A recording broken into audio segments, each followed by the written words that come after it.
this is a discussion on Technopara Legal Services. It's a unique service we're starting out, and with the help of our partners and a lot of people involved.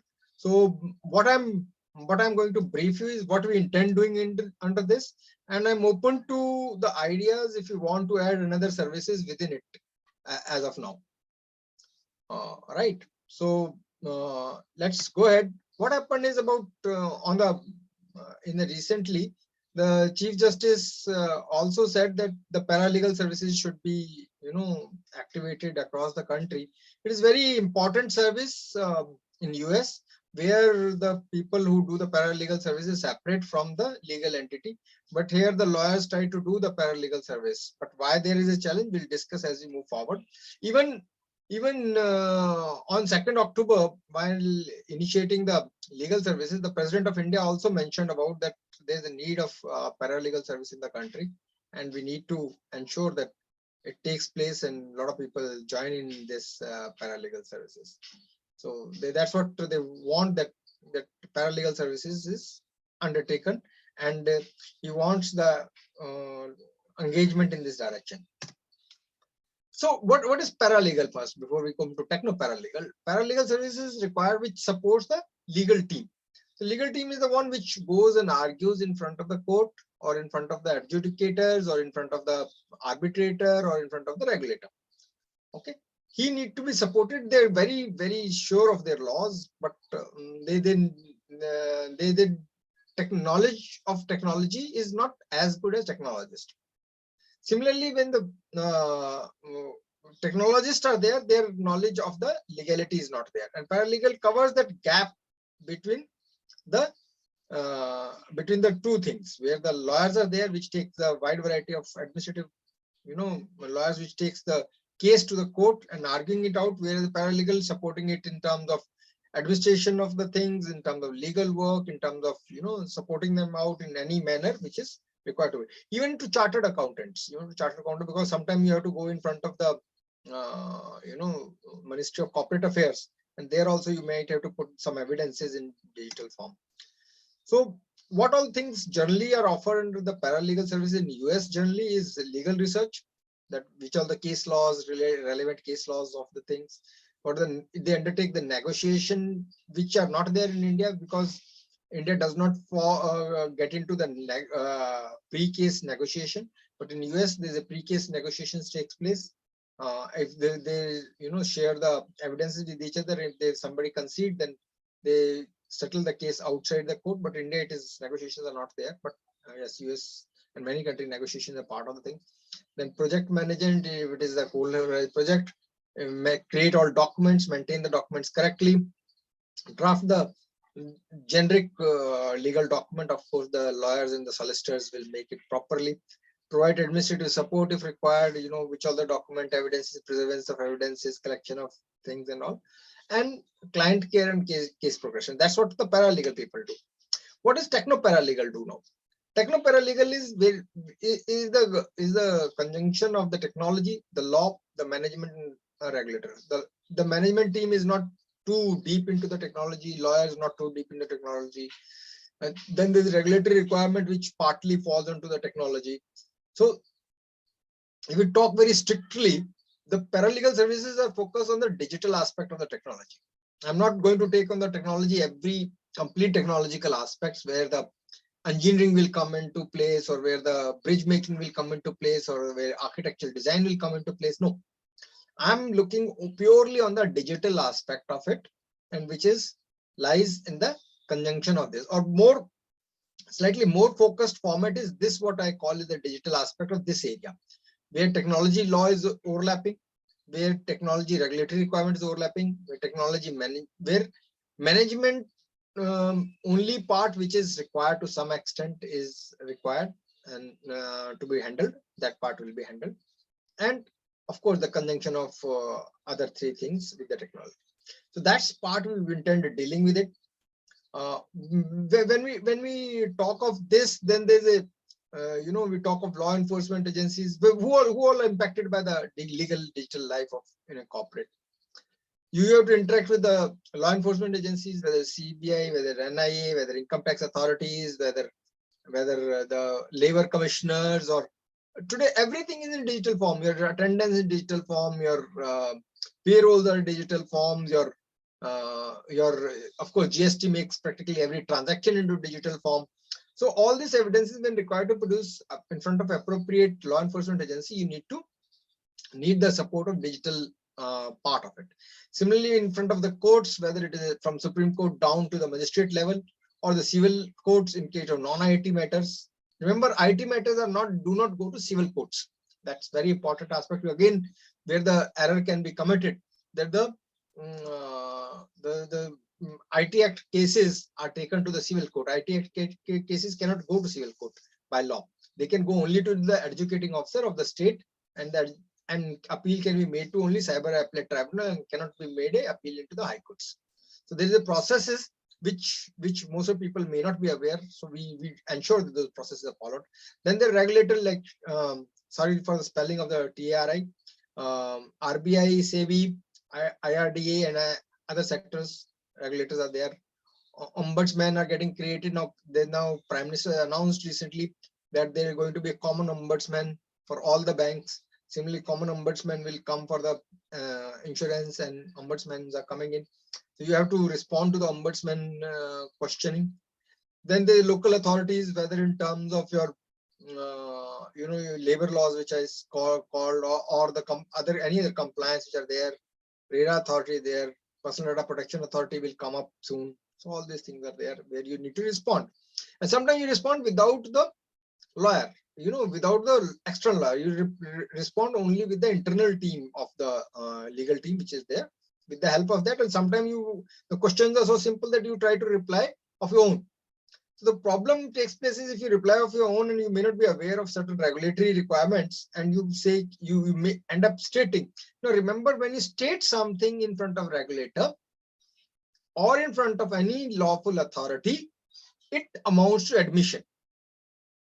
Okay, this is very important aspect. It's amount to admission.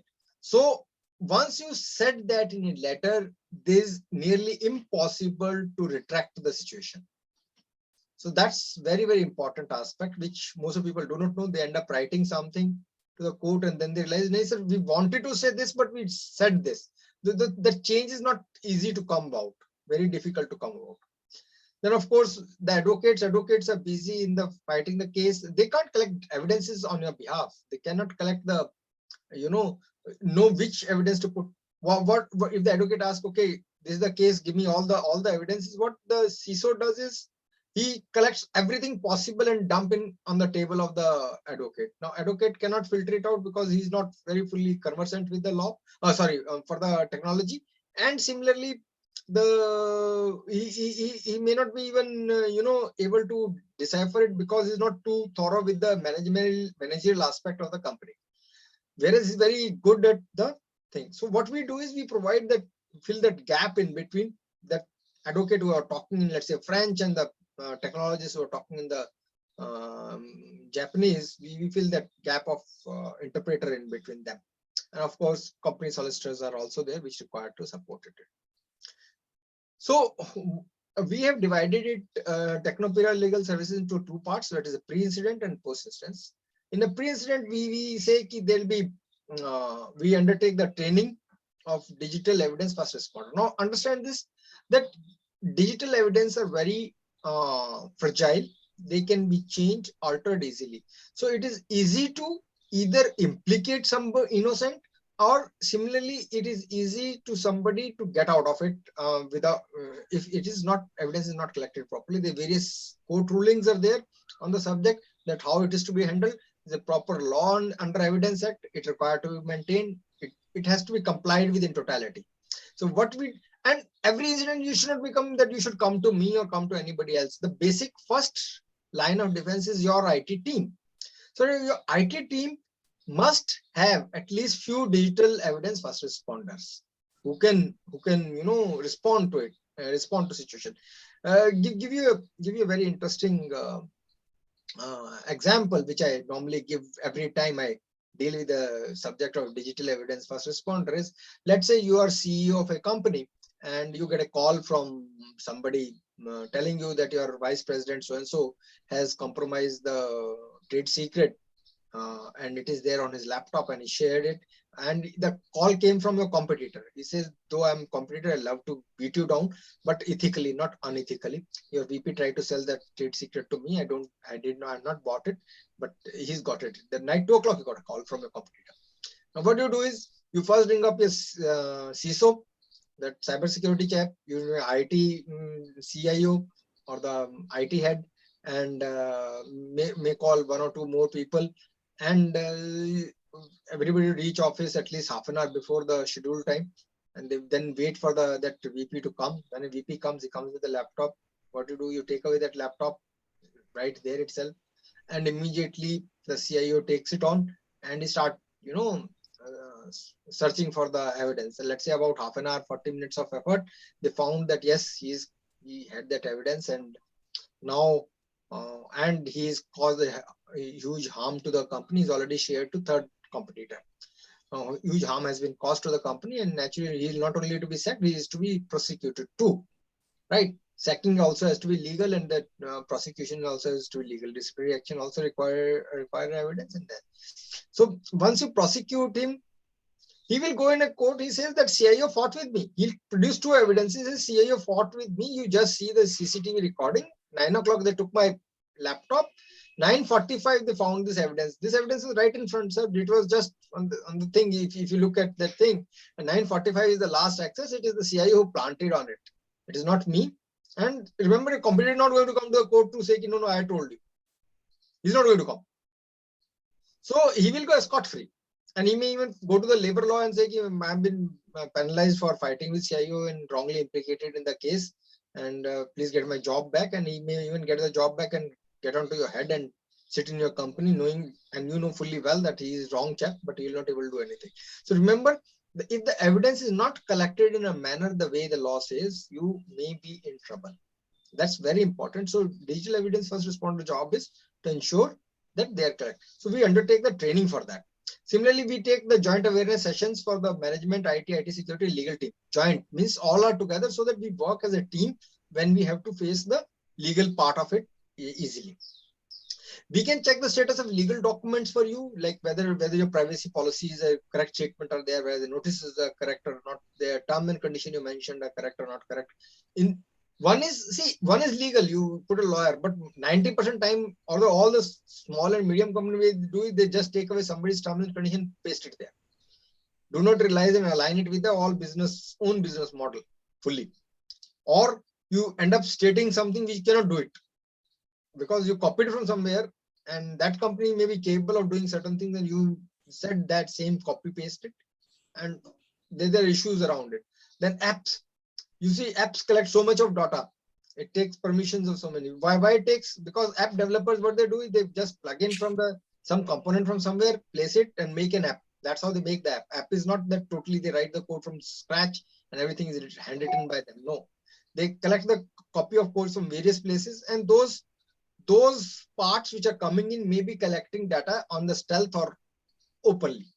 Or sometimes you may not know what all the data has been collected by the app. Nobody's knowing it. In fact, nobody's using it also. But you are collecting it. Then if the matter goes to GDPR, as and when the privacy law comes in India, PDP comes in India, then you will be questioned why you're collecting this data, and you will not know the answer. So we will help you in that, defining that whether you need to collect, and if you need to collect, what is the use of it, why you need it, and what is the use of it, and how to deal with it. And of course, we check the digital system readiness for acquiring credible digital evidence. Again, give you the simple example, easy to understand, that if 2 computers are not synchronized by time, then the digital evidence collected by 2 will show that different timelines. And because of the difference, you may not be able to identify the real start point of an incident, or the ransomware, or the phishing attack, or whatever.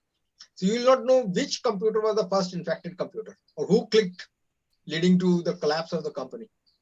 You want to investigate, you will not be able to investigate if the system timeline was not. Similarly, there are many things in the system which require to be aligned properly for it to be sustained in the court of law, as well as for the evidence perspective. So remember, whatever we are doing is, we are doing as per the Indian laws. We are not looking at US laws. Why we are not doing that is because if you look at the training part, most of the training are taking place in the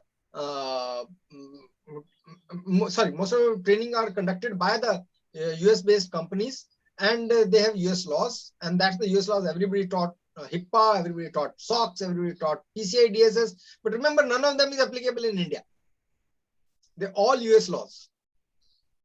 Maximum GDPR, which is European law. So Indian laws are what is there in CRPC, what is there in your Evidence Act, what is there in IT Act, what is there in bankers laws, what is there in contract law. All these things are there, which are Indian laws. So what we do is we align. As long as you want to do business in India, you have first comply with Indian law and then any outside law. You can comply with outside law, no problem. But first you should comply with the Indian law, and that's where our specialty is, that we will align your technology in alliance with the Indian law. That's important aspect. Okay, so what we do after the incident taken place is that whether first is you need to evaluate. Do you need to go to police, or do you need to go to educator? Remember one thing very clearly: when the case takes place and case goes to the criminal court, the company will not get a penny out of it. Company will get only satisfaction of punishing that chap and putting him into jail. Only the psychological satisfaction. No financial gain can be made out of criminal law. If you want to recover the cost, then you have to go to educating officer or the civil court. You will not get a penny. Let me tell you again, you get not a penny from anybody else. The processes are different. The procedures are different. Penalties are also, there are occasions like in the personal data protection bill, which is there, the penalty will also go to the government. So you will not get money from there. You will get a compensation. The process of compensation is complicated. Right? Then in case we take a decision and help you to take a decision, whether it's worth going and putting an effort to raise a level to go to police or go to the educating officer. Once we've done that and said, okay, it's worth going there, then we identify and gather, that is acquire the digital evidence in accordance to Indian Evidence Act. If you have already done it, because DFRs are there, so some part they must have already done it, but additional parts will be required, like collecting logs and connectivity issues, then we'll help you identifying them and collecting them. Then on basis of that, prepare a case file for the complaint, okay, and then go to or prepare response in case there's a complaint against you. So you have to respond to it. So we'll prepare the response for, we help you prepare the response, which you, of course, it's not a legal advice. Remember this, we are supporting the legality. We are not the advocates. Where the advocate formally are required, we prepare file and give it to advocate. And if he needs anything extra, we'll support him out in that. Then very peculiar situation which takes place in the court, that court likes to have an expert witness, which generally most of people not ready to become the expert witness, because one is that cross examination can be painful. One, and number two, nobody wants to go to court and stand there and listen to the court indictment. Court try to, especially the opposition lawyers will try to question you in a lot. So most of people do not want to become the expert witness. We will provide you the service of expert witness if required in the court. And of course, cyber forensic services from the collection, from the point of not only from the collection, which acquisition, which the DFR does, much beyond that, whether analysis is there, whether finding the hidden files are there, whether the peculiar devices are there, whether the cloud-based forensics are there. If that is required, then again we are there. There are post-incident services which we do. Right. This what is that what we do for the 8-hour session for the digital evidence first responder. That's the training which will constitute, that will teach basics of IT Act, Evidence Act, and Indian Penal Code. So remember, it is not making you expert in the cyber forensic as such, but making you competent enough to collect the evidence, that is acquire the evidence in process of Indian laws, right? Then we say RBI, SEBI, or TRAI or thing.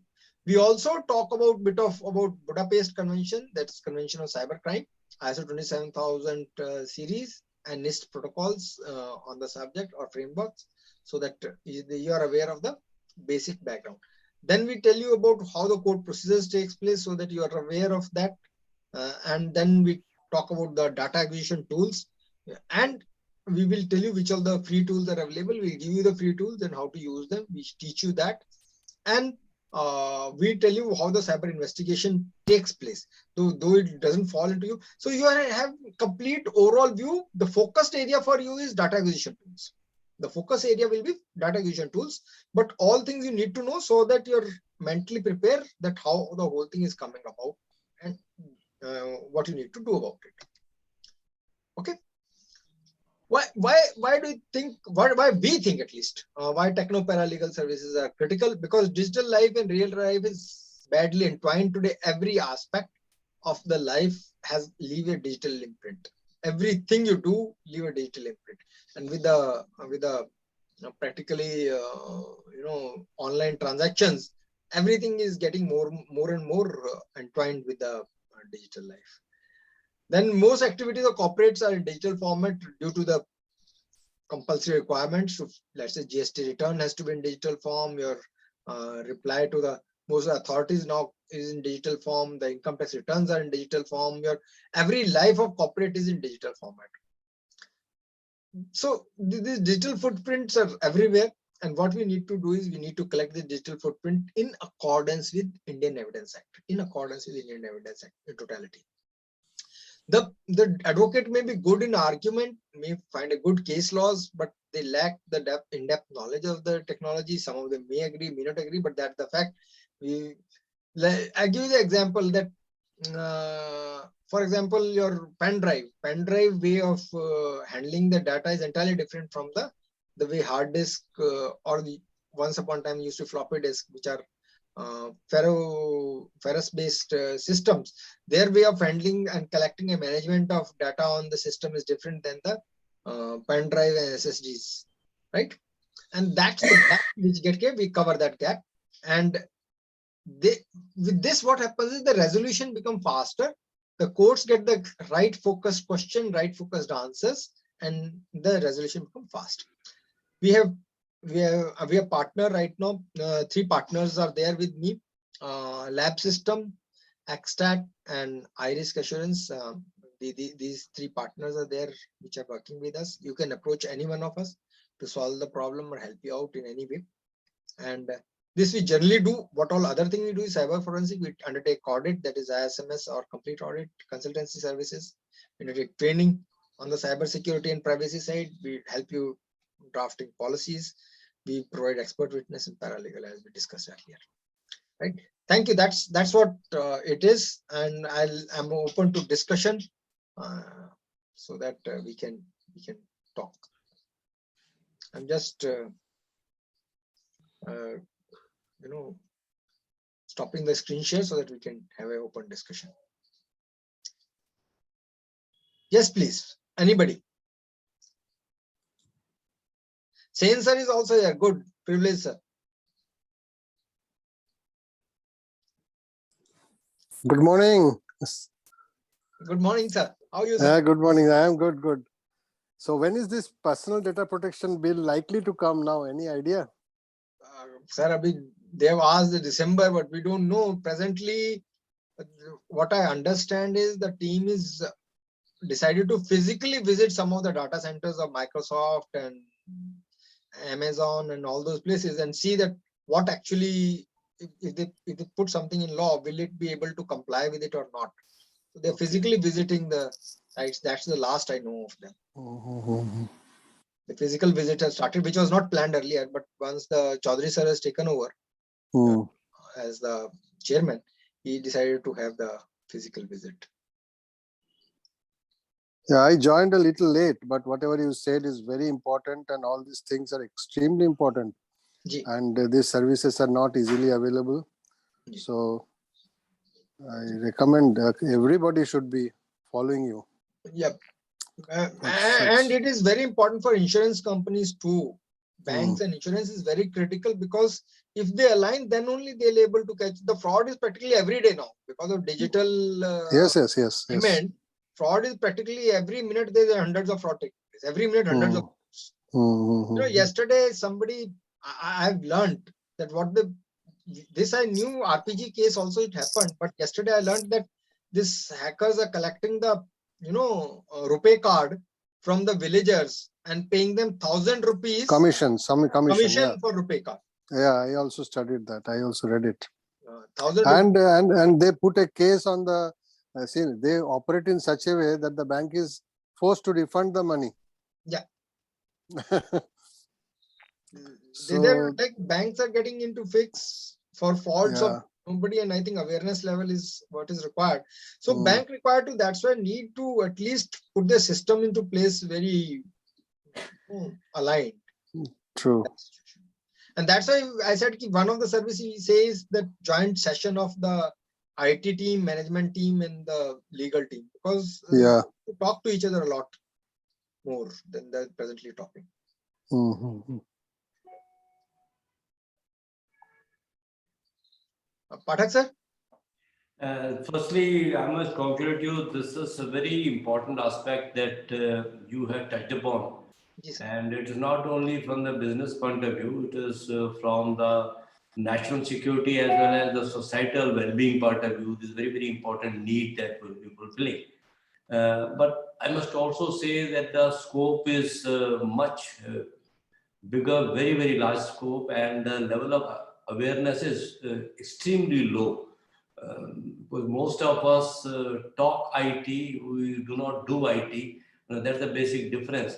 Because unless you are doing it, you really are not aware as to what all is happening.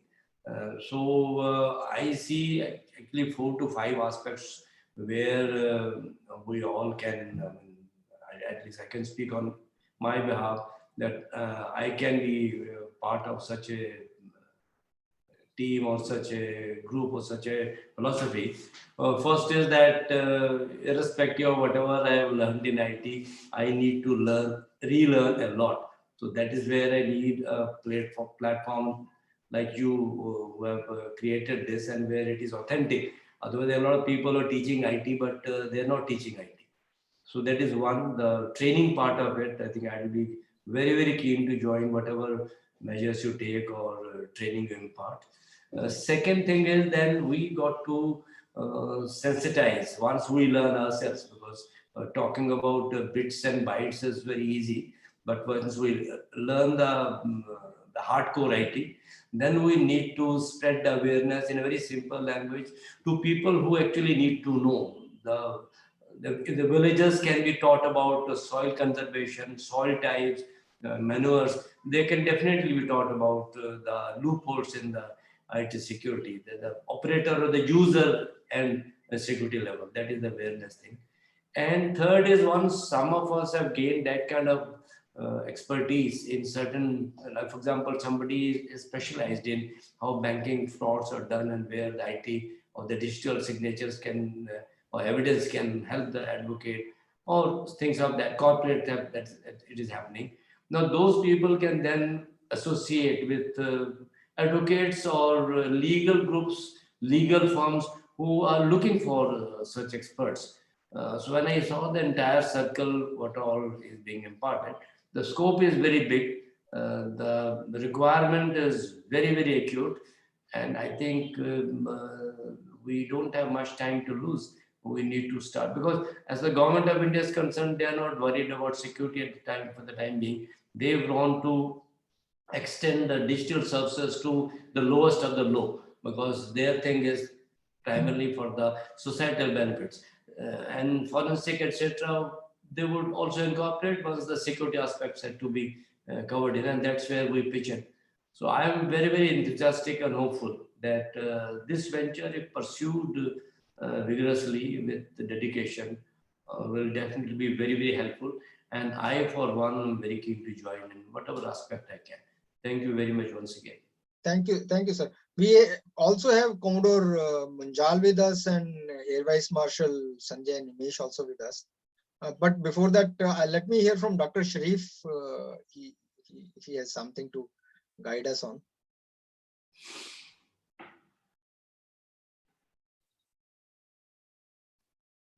Dr. Sharif, are you there?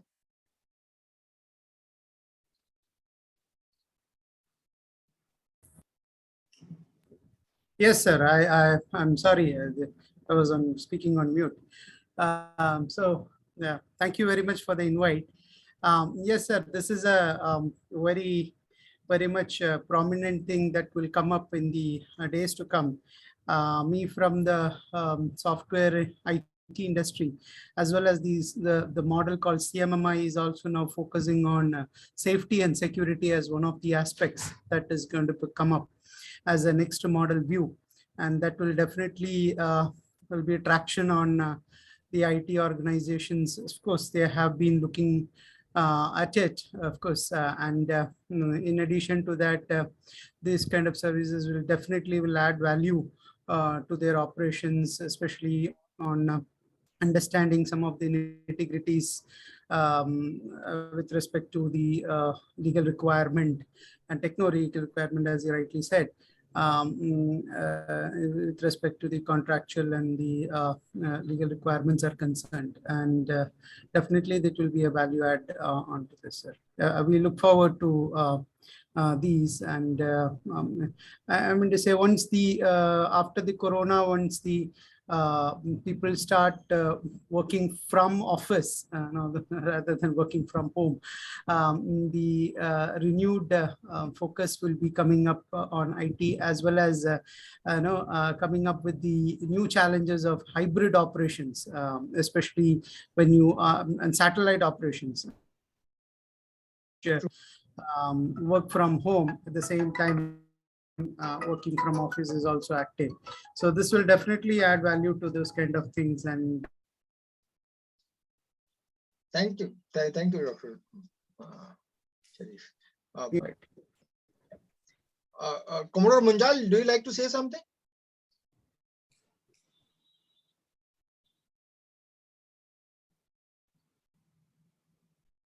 Commodore Munjal, are you there?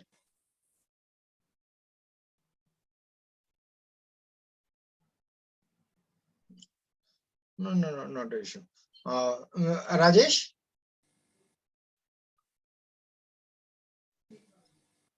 Mr. Rajesh Zaveri.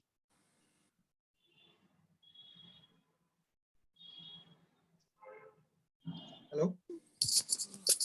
Okay, so I have 2 points. Yeah, Nimesh. Here Air Vice Marshal Nimesh is there. Sanjay, I have 2 points to make. One is, state actors and non-state actors, small teams operating in, this IT envelope. There will be different methodology required to address, within the country, outside the country, and sponsored by, I'll say, a national player. You could be any, CIS countries which will have, large body of people who can crack any system. Take example, Latvia, how it got hacked. So we'll have to have, firewalls of the required. And how will you use, the second point is, how will you get the AI part so that most of the systems get strengthened against fraud? So, 2 points. So, Air Vice Marshal Sanjay, the main thing is right now, I'm not looking at the complete IT security. Of course, that's a subject in itself. No, you covered Indian. I just want on the Indian laws and foreign laws and forensic laws and yeah.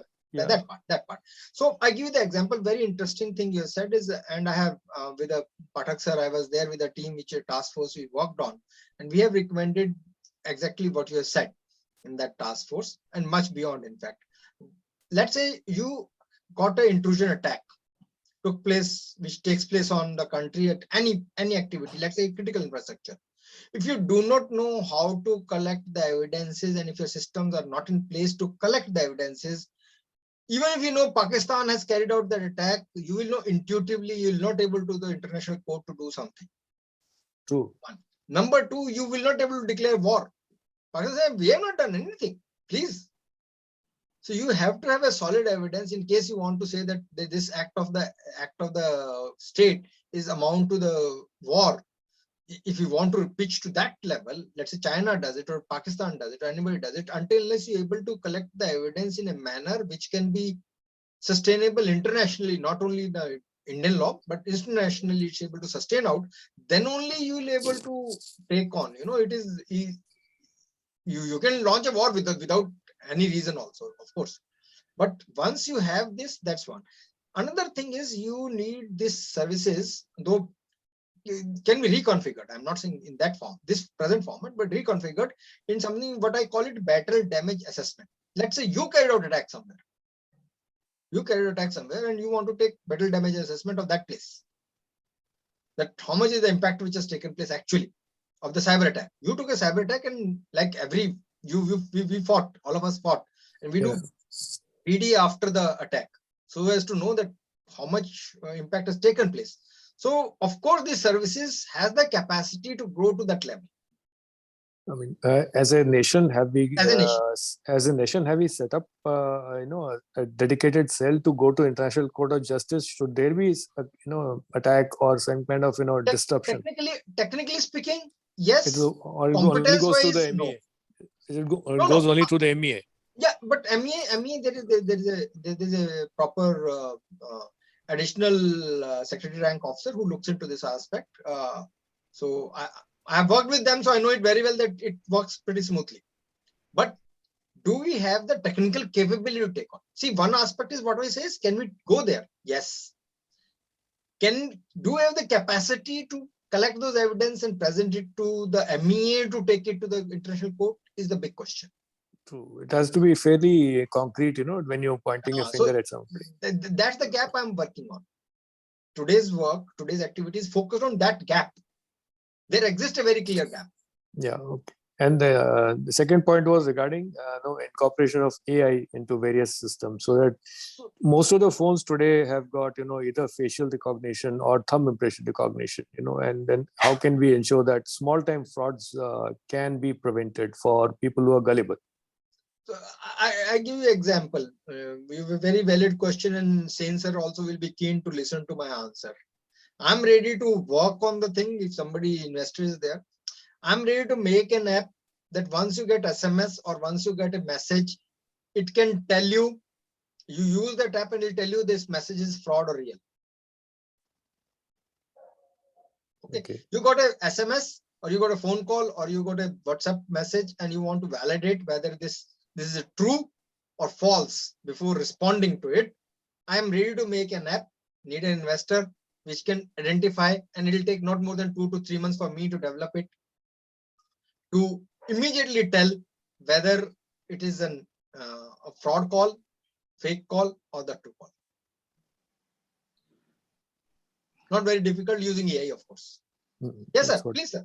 Yeah, I may add here, the work on cyber security or cyber theft or hacking, it brings out very interesting facts. And the most interesting fact is that 90 to 95% of the frauds or hacks or problems occur because the user is not even aware as to what all is happening. His awareness level is absolutely close to zero, though he may know IT terms, but when it comes hands-on, there is a problem. Second thing is that when a particular system is attacked, the organizations do not report, for whatever be the reasons, they do not report. As far as whatever I have understood, because the discussion today is, people are taking care of what is happening internationally and how we are fighting China and Pakistan. That all is happening. There's a lot of material available on that. But what is becoming very, very alarming is poor people in the villages and unsuspecting people are getting deprived of their hard-earned money. Banking frauds are happening. There are people whose survival is only on these kind of frauds. And we have IT acts and various evidence acts, etc. The advocates, it may be a very big thing to say that their level of awareness of things beyond law is very, very low, even at times judges. So that is where I think an organization of this kind will fit in, where as per the Evidence Act, IT part of the Evidence Act, we can help them in proving a particular case, or more importantly, helping to catch the fraudster and recover money from them, because I know every day tens and thousands of people are losing money, 15,000, 1 lakh, 2,000, and some of them even because everything is mobile, so some of them can't afford to lose that money. And police is not equipped, and if police is equipped, the legal system is not equipped to do justice or to fill these gaps. So I think that within the country needs to be our focus. Otherwise, what Rajesh Pant and all they're doing a lot of things. That is an absolute different subject. By how we invest another country and how how structures was carried out and how Chechnya thing. That thing is ongoing thing, and for that you need tremendous amount of government backing and much higher level of expertise than what we are trying to build up. So my view is to government is always in one line. Ki whatever you spend on IT, please spend 10% of it on security. If you Yes. don't do that 10%, don't do it. Yes, that's true. If whatever you're spending in NIPC, you equally 10% of that amount you must give to General Pant. That's our lobbying point. Until that's how we are lobbying. So you know it, we know it. Yeah, So we are lobbying to the government in that manner in any case. And I tell you one very interesting case I held. I'm helping somebody in this resolution, and I know that he will get his money back, but that's very thing. And saying, sir, it will be very interesting for you to know what had happened in this particular case. And because we have a longish time, so I can talk about that. Otherwise, it's slightly out. What happened in this particular case is that he, because of some reason, he has to load the Paytm app. Okay, he loaded the Paytm app. And moment you load the Paytm app, any of my contact who load the Paytm, I get the notification that Paytm app has got loaded by so first thing. So somebody came to know that he loaded the Paytm app. He issued a, what do you call, notice to him that your KYC incomplete, your money but 1,000 rupees you put or whatever amount you put has been frozen. Please finish your KYC quickly. To do that, either call on this number or click on this link. Now he is conscious that there's something wrong, so I should not click. So he says, so he called up that number, and he says, yes, sir, I'm calling for Paytm, and there's a background noise of the, as if it is a BPO kind of thing. And he says, sir, don't worry, I'll help you out. No issues. What you do is, do you have a computer? He says, yes. So he says, okay, I'll tell you, and go to that site. He took him to Paytm site. Okay, actual Paytm site. Now listen to this very interesting aspect. There he, kept leading him in a manner, so as to transfer the phone number from his phone number, his Paytm account from the phone number of the owner to his phone number, fraudster phone number. He led him to do that. Now he's saying he's doing KYC, and he says that your KYC is complete. I have got the OTP. The first OTP when he gets on the taking over of that number. He took over that number. Moment he took over that number, now he starts spending that money from his UPI. And he took away about 1 lakh, and by the time 1 lakh has gone, the bank system luckily have become now good. They realized, and the bank is the one which froze the further activity. Yeah. Right, but at least 5 instances taken place. By that time, he already took on more than 1 lakh out of his account. Yeah. And then the worst part is that he's taking account on the name where I have to talk to General Pant is he's taking a name of account of UPPCL and Punjab Electricity Board. Those accounts are a fake account. Yeah. How somebody can manage to open an account on the government authority name? If we are not able to do it, there's something wrong with us. Yes. There's something wrong with the banking system to start with, and something wrong with the security system to start with. And that poor chap is so helpless. He just took all the precautions and still I got defrauded. Yeah. See, we should also propagate. And the worst part is that even when he took control back, with my help, he managed to get the control back. But he want to now disconnect his UPI from the Paytm. There is no manner you can do it. Paytm has not provided the service. You can connect the UPI, but you cannot disconnect it. I think that is ruthlessness. Yeah. And the Paytm has no means to send email to them. There's no email address where you can send the complaint easily. And they can talk only phone, and phone number doesn't talk to anybody. So it is yesterday I struggled a lot, almost 2 hours plus to find out how to raise a complaint with Paytm. We couldn't raise the complaint. With Paytm, we could handle only through bank. Hmm. Another thing which is required is when the case is taking place, probably after first transaction, you come to know that this chap is taking the money. Okay, that chap is live. Now there's no place where I can go and tell the police this chap is live, please catch him now. Hmm. Because what he normally works is also against stolen SIM Hmm. or the fraud SIM. He'll never work on his original SIM, so he can't be found out. He can be found out only at the time when he is doing the activity. Now there is absolutely lack of coordination between the government. That's the truth. That if the requirement is raised by police to the telecom authorities to trace this number, telecom authority will respond, but 48 hours later. Yeah. And there lies the problem. So I think then too many things required to be spent by the government. The way they're spending the money on the propagation of UPIs and these applications, all please put embargo that all banks and everything who are spending the money on their applications and the fintechs must spend 10% on the security. Yeah, that's how this total. That's how it will happen. Yeah, this quality management, people say quality is free. So similarly, we say if you spend on cyber security expenditure is free. It is zero because the losses will come down so heavily. That is the Six Sigma and total quality management concept also. So we need to lobby this cyber security aspect in a manner that you are not actually spending, you are saving money. That is a lobbying part of it as far as this initiative is concerned. Now, plus, of course, we also have to generate enough number of people who know the act of IT, who know how things happen, who can make app, who can identify where the loopholes are, like you have identified about the Paytm, etc. Because that awareness generation, a larger group, and then lobbying also, some people should lobby, and there should be conferences, webinars, where the government should be sensitized. So through VIF also, we can do this.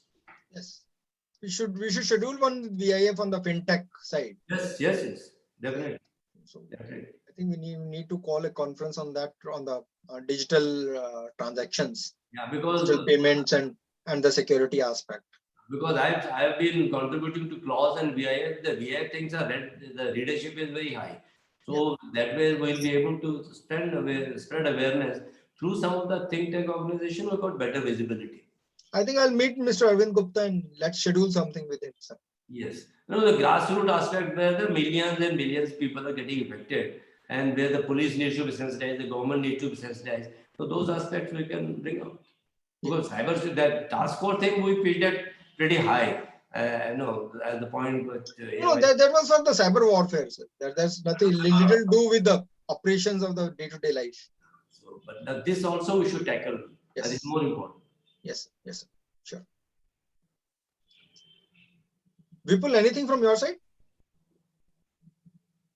Yeah, Commander Saini. Yeah. So actually, what you are talking, whatever you have just now discussed is, we know cybersecurity, this lack of awareness among people, and even if people are aware, so many people are getting defrauded among the knowledgeable people.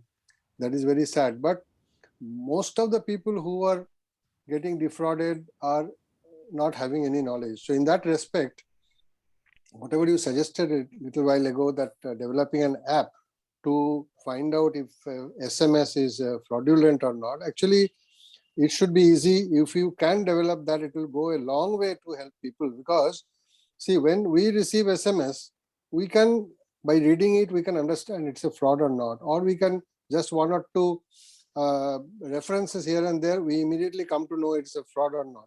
So we don't fall a prey to that. So if that can be converted into an app, our thought process, because general people will not know that. Normal people will not know how to do that, what to do. So that will go a long way actually if you can develop such an app to save the people from the distress, whatever they are having now. Sir, I don't need good amount of money. I need just about 50 lakh to 1 CR. That's the small amount I need, and whole thing can be done. And then we can give free. I'm not, if required, we should give it free to everybody. And it should be launched from the Prime Minister side. Everybody should have it on board. I'm ready to give control to the government. I'm not even worried to take over the control. I'm not ready to make money out of it. Yeah, But somebody has to invest at least so that my expenses are covered. correct, correct. That can be done, yeah. That can be done. You put our heads together, that can be done. So because I've worked with AI company, if you're aware, there is duration, I worked with AI company for about 9 months, basically to understand how AI I can utilize. So I worked with them and now I know that how it can be done. Anyone else, anything?